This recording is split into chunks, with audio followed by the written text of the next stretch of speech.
Hello and welcome to Cataclysm Magazine. We can be found on the web at www.cataclysm.com. My name is Jason J. Rock Houston. It's my great honor and pleasure to be speaking once again with Voodoo Moonshine Guitarist Jeff Losawyer. I interviewed Jeff earlier this year when his band's album just came out, which is called Bottom of the Barrel. The band is Voodoo Moonshine. How you doing today, Jeff? Oh, not bad. How you doing, man? Yeah, and now since we last talked, you guys have a new single out, which is for the song Give It To Me. Let's talk a little bit about that because I understand, congratulations in order. It's hit number 71 on the Billboard Mainstream Rock Chart. That's quite an achievement for a band like this. So, great work there. Yeah, especially first week out. Yeah, I was kind of surprised myself. I think we're on like 3 different charts, most ads, and of course the Billboard at 71 and most plays. I mean, just all kinds of stuff that I can't remember it all, but it's all good. Yeah. I bet no complaints. And last time I talked to you, you were telling me about it'd been a while before. It'd been a while since you released any new music, because you'd been through a lot of personal heartache and tragedies and COVID and everything. And I mean, this sounds like it's kind of the ultimate comeback. Everybody's just been responding so great to the album since it came out. I'm actually shocked. We're up for all kinds of awards. We already won some awards, and I guess when you just kind of put it out there and you don't fight to make things happen, and it'll just happen on its own. At least that's how this has been happening. And it's I'm completely surprised with everything. Yeah, I think it's a combination of everything. I mean, I think if it wasn't a great album, wasn't full of great songs, it would not be getting that kind of response. But at the same time, I think Dark Star Records that you guys are signed to, they're a great little label. And what I love about what they do is, besides having such great releases, I mean, another thing they put out this year that I just loved is the solo album by Tony Martin, the former Black Sabbath singer, and they just promote the hell out of their stuff in their bands. Yeah, we have good publicists working for us right now, and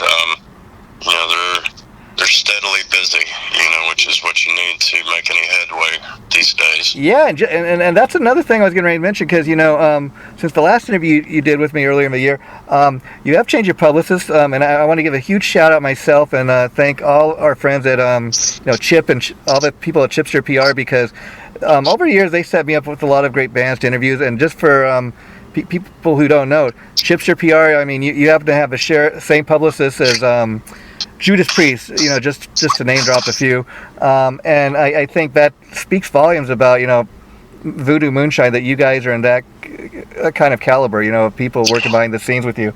Yeah, I was surprised that he wanted to take us on, really. I mean, because he works with great artists, I guess he sees something in us. Because my experience with the people at Chipster PR, they do work typically with a lot of legendary veteran acts, but at the same time, from time to time, they pick up an artist that new and upcoming, and maybe not has been around as much, but they really believe in, and that's why they got that caliber of artists, I think, that they work with. Yeah, they looked thoroughly into us, before we started talking to them, so I guess they liked what they saw, and we liked what they had to offer. And I see you have a benefit show coming up called Rock to Stop Suicide benefit. You want to talk a little bit about that? Yeah, that will be August 21st in Maitland, Florida. Actually, I was just down there this weekend. We were rehearsing, and I went and met with the organizers, and it's supposed to be, there's going to be, like 5 or 6 acoustic acts throughout the day, and then I think there's 4 or 5 other bands that go on before us, and we're headlining it, and it looks like a good venue, and it's for a good cause. They're raffling off a lot of cool items, that I think people will like. So it should be successful, and get some money to go towards the foundation. And then let me ask, how did you guys get involved with the benefit? I mean, was it just a matter of somebody reaching out to the band, or did anybody in your band been touched by suicide yourselves? Well, at our, well, yeah, I mean, I have, many years ago, my first wife's cousin committed suicide actually the day before she turned 18. Oh, wow. She always said she was never going to make it till 18, even when she was young, and be damned if she didn't. Wow. But, no, we had done our CD release show back in February at the Haven in Florida, which is where all the guys are at, and one of the photographers, Tim Touche, was there, and it's his wife and him that do the event, and I guess Tim really dug us, and they asked us to headline it, which is great, because they've been around Florida forever, so they know all the bands, and so they asked us to headline it, so we're honored to do it. Yeah, that's pretty cool thing to take part in, and like you said, so many people have been touched by suicide, and to raise money for something like that, even to just kind of reach out to people, whatever money is going to be used for, I think it's a great cause. Yeah, I think it is, and I think last year was the first one they did, and they've already outgrown that venue, so they're taking it to a bigger one this year, and hopefully bigger next year. And Florida's a great spot, I mean, for a lot of reasons. I mean, especially the last 2 years, everything having been locked down, and a lot of bands not being able to play out live. Florida's one of the few places where they really didn't lock everything down. Yeah. I don't think DeSantis was going to have any of it. Yeah, thank God. So that's why there's been a lot of people moving to Florida, I believe.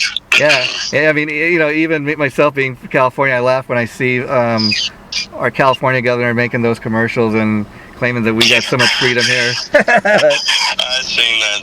I seen one of those the other day. Like Florida was oppressed. Please come to California. It'll make me laugh. I mean, it's not going to happen.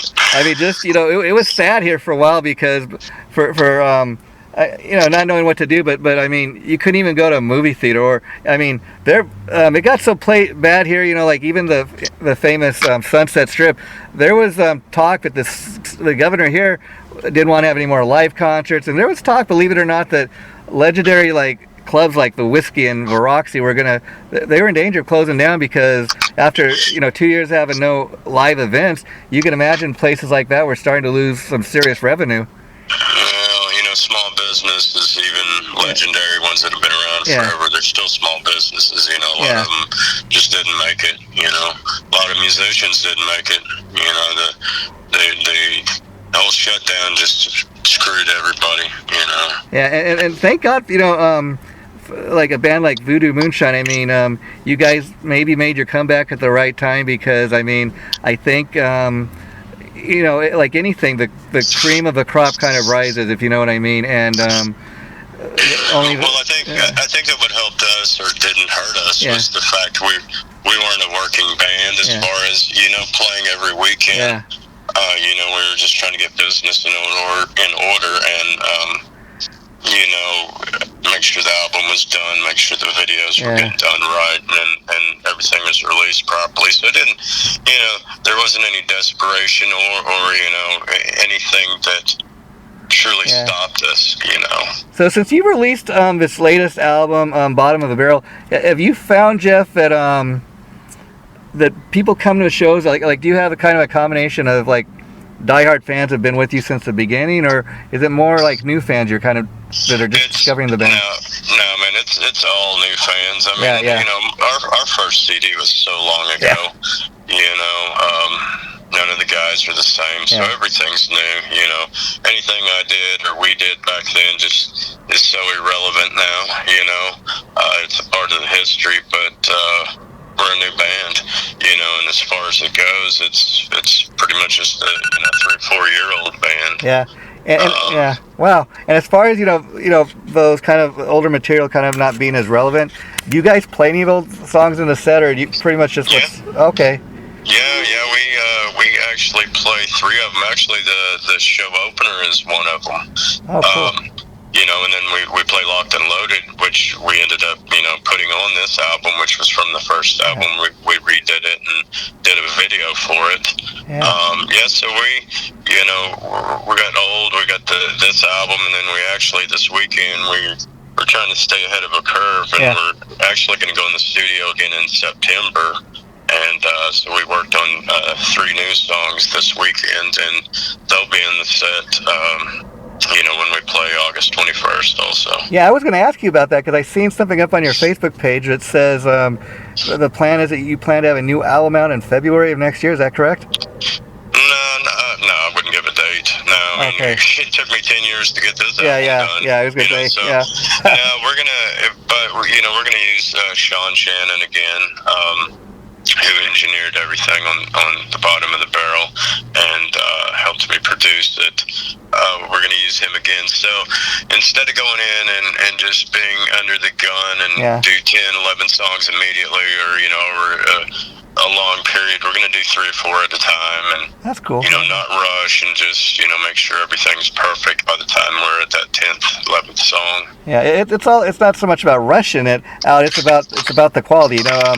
And you mentioned about like Lock and Loaded being an old tune. I mean, a band, you know, one band that comes to mind that's re-recorded some of their older hits was Whitesnake, like with the song "Here I Go Again." That was originally, you know, out in 1982, and they re-recorded, and it's like totally a different song, and just took off, you know, because different guys in the band or whatever. But bands have done that, so it makes sense, and I think it's cool that people just discovering the band, if they want to go check out the older material, they can do that too. Yeah. I mean, obviously you can get it online. You know, there's still copies of it, and we're actually probably, you know, gonna remix it. I think we found, you know, we lost the hard drive. My house had gotten robbed, so mine got stolen. My old singer happened to find the old hard drive, and I'm looking to remix it and remaster it. And you know, we're hoping maybe about the same time, maybe a little later after the next album, we'll put out a box set with some DVD footage in there as well. Oh, how cool is that? Okay, because a lot of bands aren't doing that, but I dig DVDs and stuff still because, you know, just something different to see.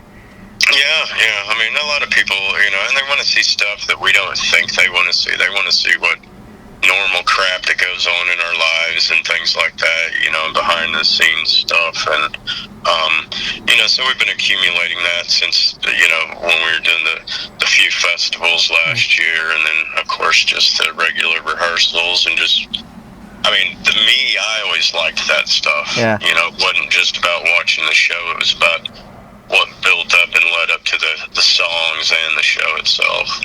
Yeah, I mean, I totally agree. Like when you guys cut these music videos, like do you have like a lot of extra footage left over that you save, just kind of like, is there unbelievable amounts. I mean, you know, because you have 3-4 different camera angles, all that, and you're just running constantly, and I mean, so we have a lot of footage to go through.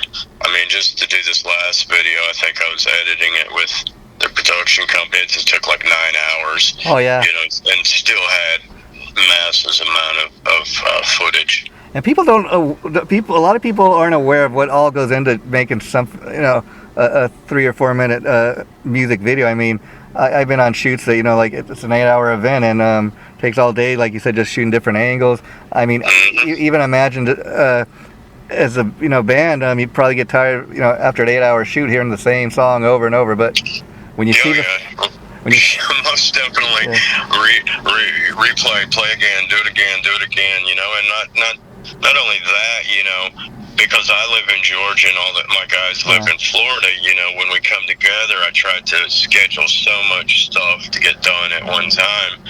And, you know, like the last video, Bring It Down, at the same time, we had shot a video for What a Way to Go. And we did a photo shoot. Wow. And then this time we did Give It to Me, and we did a photo shoot, you know, so try to utilize the time the best we can to get as much done as possible that I know we're going to need for promotion. Yeah, and so. I got that's one thing I got to credit you, Jeff. When I look on your Facebook page, I mean, I think that's part of the band's appeal, besides the great music, is you seem to you and the people behind the scenes really know how to promote the hell out of your band. I mean, I can't tell you how many bands that I interview and I go on their page to try to find some photos to post for interview, and they only have like maybe 2 or 3 photos. They're not even that great. But looking at all the photos you guys have posted, they really look like professionally shot photos and everything, and it's nice eye candy. So when people go on there, it's like, oh wow, this is a really professional looking band, Well, I'll tell you what, man, it's for guys our age, you gotta have some good photographers. So we always use good photographers, and of course, Pina, who's managing us, she does a amazing job making sure everything's out there all the time. I mean, things are out there that I just don't even know about until after the fact. Yeah, because I mean, even just as a fan myself of music like this, like watching the video for, Give It To Me. I mean, you talk about your age and stuff, but I tell you, you look like a band full of rock stars. If you know what I mean. I mean, you look the part. The music sounds great. You got the whole package, and I think that's what's working for this band. Well, I appreciate that. I guess that 10-year break in between helped. It didn't wear us out completely, at least me. So, it may have been different if it had been 10 years of, just stress and turmoil. But, so luckily, we've had good responses about our imagery and the photos and stuff, and our merchandise and things like that. Yeah, and I'd imagine 10 years away, having this kind of response, first album in 10 years, whatever it is, it's got to be a great feeling. It's like, I mean, I imagine with that kind of response after 10 years of being away, it's like, wow, it's great to be back. Well, it is, and we're, so August 6th, we have the ISSA, International Singer and Songwriter Awards, and we're up for 4 awards for Single of the Year, Video of the Year, Album of the Year, and I don't know, one other thing. And how do you guys get nominated for? I mean, does somebody at your record company send it to somebody, or just somebody that's checked out your music? Well, it depends. Yeah. It just depends. Yeah. We get nominated. We had just won one. Oh God, I can't even remember. Well, I seen some about. I'm not sure what this is. Josie Music Awards. What's that? Now that one I would have never thought about that. Okay, so that's in October. That's at the Grand Ole Opry House. I'd have never thought I'd step foot on the stage of the Grand Ole Opry House.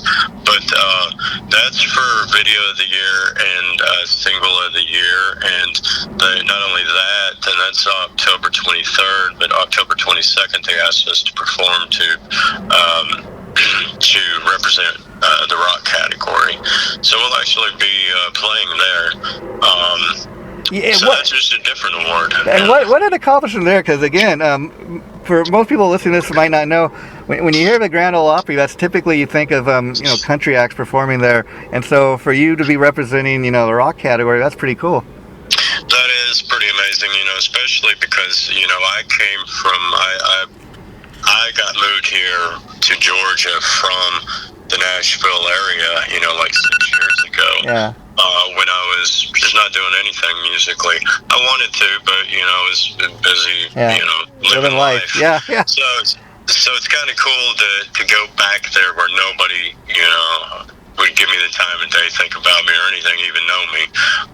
To go back and be up for those awards and to perform is pretty cool. Not only that, my dad and stepmother are going to show up, and I've been playing 39 years, and they've never seen me play live. And what makes this, something like that cool to me, Voodoo Moonshine being up for an award like that, is it's not like you're a guitar player in a well-established band like Guns N' Roses or Motley Crue or whatever. Like I said, it's this little band and on this up-and-coming label, and yet you guys are getting all kinds of attention, and the fact that somebody took the time to say, hey, these guys, deserve at least to be nominated for this award. I mean, I think that just speaks volumes. I agree. But like I said, once again, that has a ton to do with our promotion with Pina. Yeah. I mean, she's just hammering everything and knocking on every door, and making sure that our name and faces are out there with everybody. Just enough for someone to go, well, hell, they're pretty good, So let's check it out further. I mean, there are established bands, as you know, Jeff, that such as Judas Priest and Thin Lizzy. They constantly need nominated for awards, but they never getting them just because maybe they're a metal band or whatever. But so because of the politics. Yeah. I mean, there's like Priest is finally getting in the Rock and Roll Hall of Fame. It's about time, Yeah, no doubt. When it should have been there a long time ago, and before a lot of other bands that are already in there. Yeah, I mean, the funniest thing about the group of people getting in there this year is they nominated Dolly Parton, and she even wrote a letter that I don't really think I'm rock and roll. You put something in, and they're like, we're going to honor you, Dolly, in the Rock and Roll Hall of Fame if you want to be nominated or not. Yeah, it's pretty crazy how things are, but the industry is just completely whacked up, upside down and weird. It's just, I've said it before, it's not the music business anymore, it's the business of music, and it's just a whole different playing field now. Yeah, I mean, even to take the Rock and Roll Hall of Fame to another level, what really drives me crazy is there's sometimes like they a band like Metallica gets in, and then every person that's ever been in the band, gets in, and then they like when Kiss got in, they're only gonna let the original four get in, but nobody else, and I'm like, it's just crazy, But that it is pretty stupid, I think, because a couple of those guys haven't been in the band in forever, and. So it's like I said, it's politics. Yeah, it's all politics, and it is what it is. But that's why we need bands like Voodoo Moonshine, because one thing I've always said about music is it's got the power to bring people together. And for whatever reason, everything's aligning right for you guys, and people are really taking notice of the album. And I just can't wait to see what happens next. Yeah, me too. And the thing is, it's not when you're just riding it out. Yeah. And I mean, obviously we have people in a team, and I have direction and what we want to do, but we're just not forcing anything, and we're just going to do what we think is best. There's no desperation in any of it. Not like when we were 18 and we just had to be rock stars.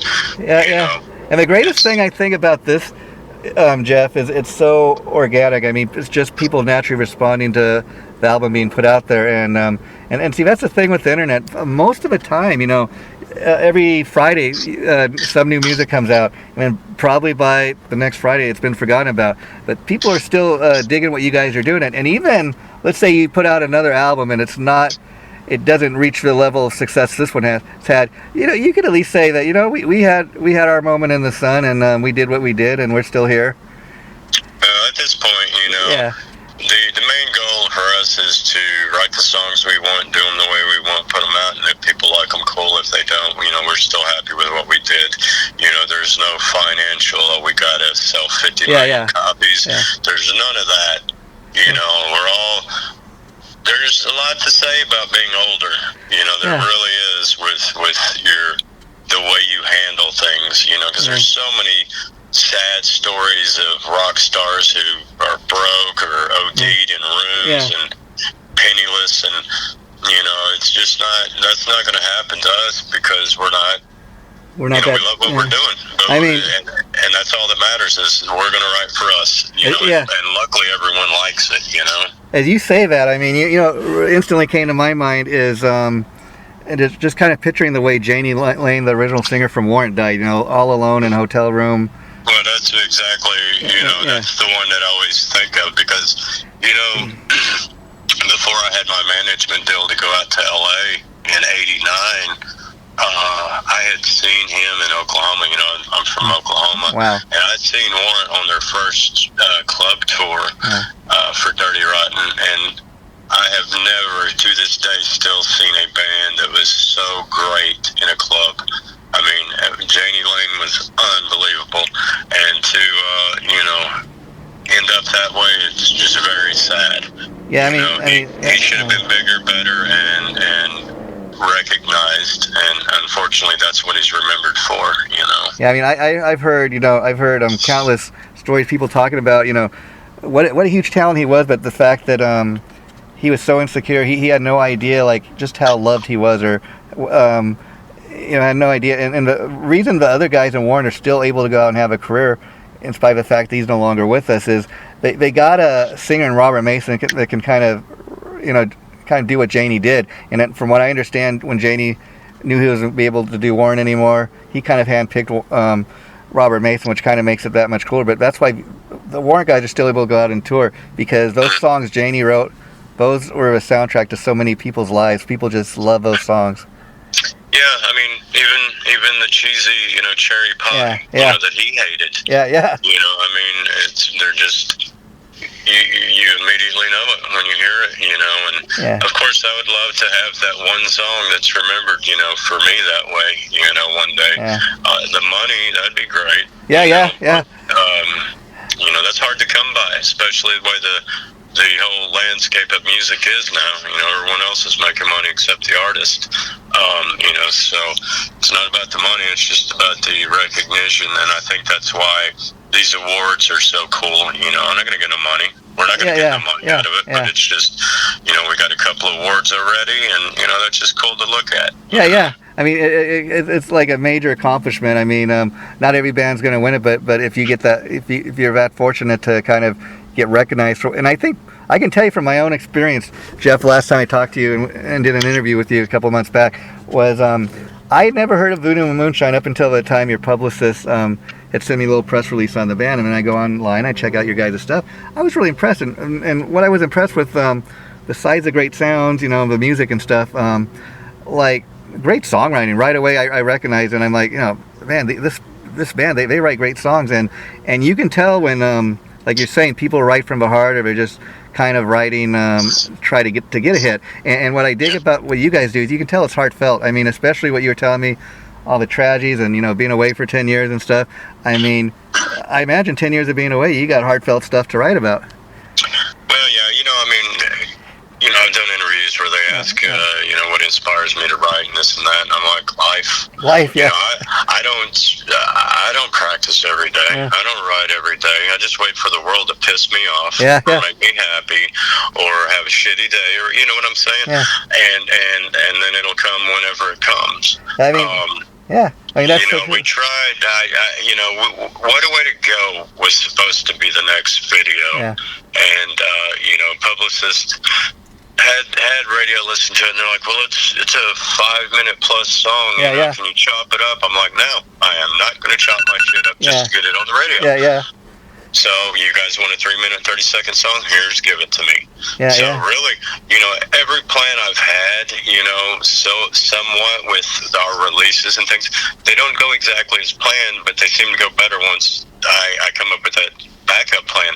We still have What a Way to Go next. It'll come next. Yeah, I mean, eventually it's got to come, And the thing with that reminds me of like, back in the day, they were telling Queen the same thing about, Bohemian Rhapsody. You're never going to get that on the radio. It's over, it's over 7 minutes long. Nobody's going to ever play that. Look at the hit they've had, and even 91 they re-released. Stairway to Heaven, Hotel California. But we're not in the position where I can go, hey, well, the Eagles did it. No, I'm just saying. It's Voodoo Moonshine, but that doesn't mean I'm going to go. That doesn't mean I'll go, okay, I'll chop my song into half. No, I mean, but like I was watching when the Queen movie came out a few years ago. I was watching that, and I've heard the guys talk about over years that when they wanted to release that as a single back in 1975 or whenever it was, originally, that's never going to be playing on the radio. And then they released it like again in 1991 when it was the Wayne's World movie, and they had a hit with it all over again. So who never knows? These bean counters and these professionals, they know what their formula is and what's worked and what's going to push, but there's always that one thing that'll come out there that they don't know. Yeah, I think the biggest difference, like you said, especially back in the day when they still had MTV and music videos were playing there. All those people in the music business had their formula. Okay, like Motley Crue, when they come out with a new album, they're going to come out with a kick-ass rock tune, and then for the second video, it's got to be a power ballad, and then more of a pop tune. They used to have formulas like that did work, but I think since then, I mean, see, that's the beauty about being able to post your stuff online and on YouTube. I mean, you can just kind of put it out there, and you see how people respond right away. Yeah, I mean, it's you can get the input from them to kind of, from the viewers, and the listeners to kind of gauge, what, because at the end of the day, they're the ones that buy your stuff. Yeah. So, to be honest with you, who gives a shit what, the CEO of Warner Brothers? Yeah. Because they're basically, they're your bank, Yeah. So all they care about is making money, but the fans and the viewers are the ones that tell you, what you should do next. I mean, any kind of band to me that's ever had any kind of staying power, it's really about the songwriting. I mean, you mentioned bands like, the Eagles, Queen, Tom Petty, and what all those bands have in common, great songwriting. I mean, 40 years later, the Eagles are still being played on the radio. Why? Great songs. Right. Well, and that's the thing, when I talk to the guys, and especially in this writing process for the new stuff, because they weren't involved in the writing process of this last album, except Pedro was a couple of the songs with the lyrics. But what I tell them is, I want us to be like the Eagles, Zeppelin, and Queen, not become huge rock stars, but because of the fact that they could write a polka and put it out, it'll be, it's what they wanted to do, turn around and do a country song, then a heavy one, and then a ballad. They can do whatever they want. They're just songwriters. I mean, to take that to the next level, what you're talking about, like, take a band like Queen. That's why Roger and Brian are still able to go out with Adam Lambert. I mean, initially when I heard they were going to do that, I thought, who the hell is going to replace Freddie Mercury? But they're able to do that because those songs are the soundtrack to so many people's lives. Those songs, and like you're saying, you take a song like Somebody to Love, great pop tune.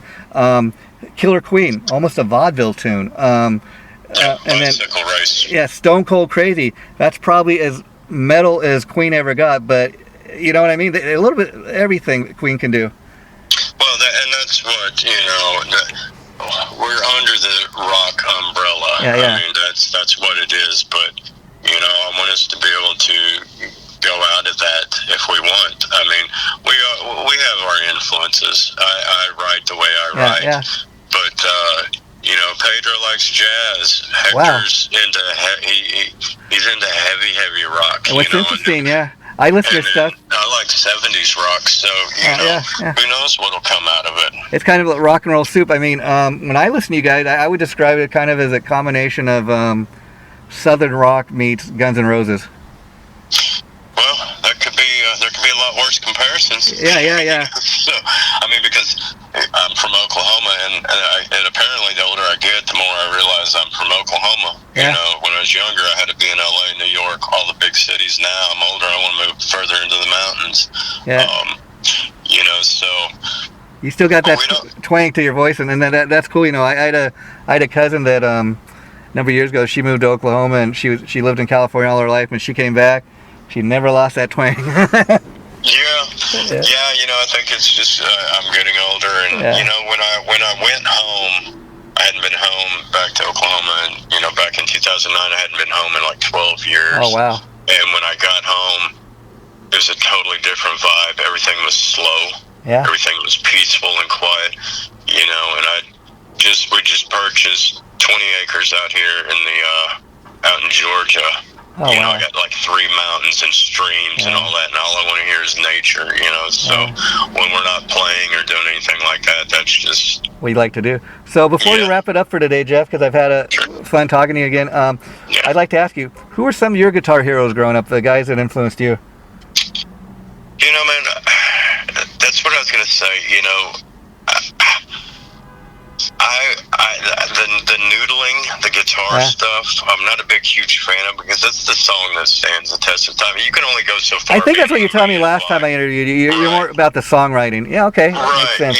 So it's the songs that are more inspiring to me. I mean, Randy Rhoads is what really pushed me in the beginning. Interesting, yeah.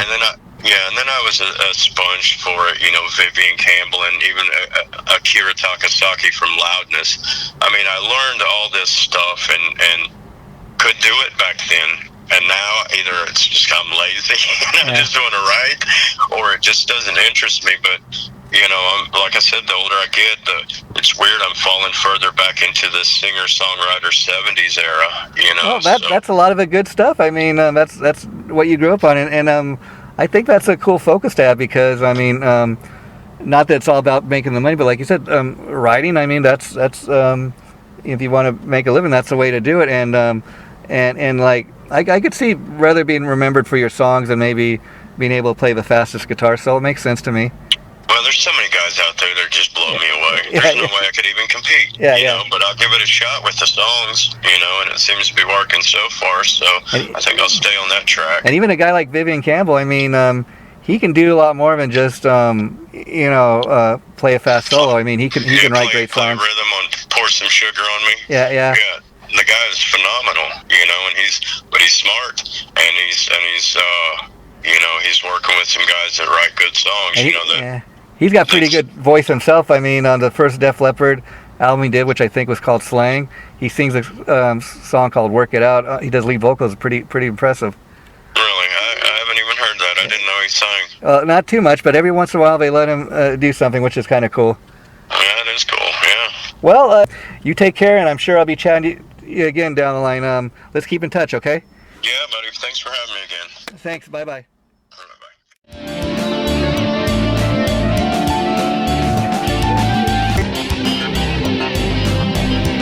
Chaotic Riff Magazine.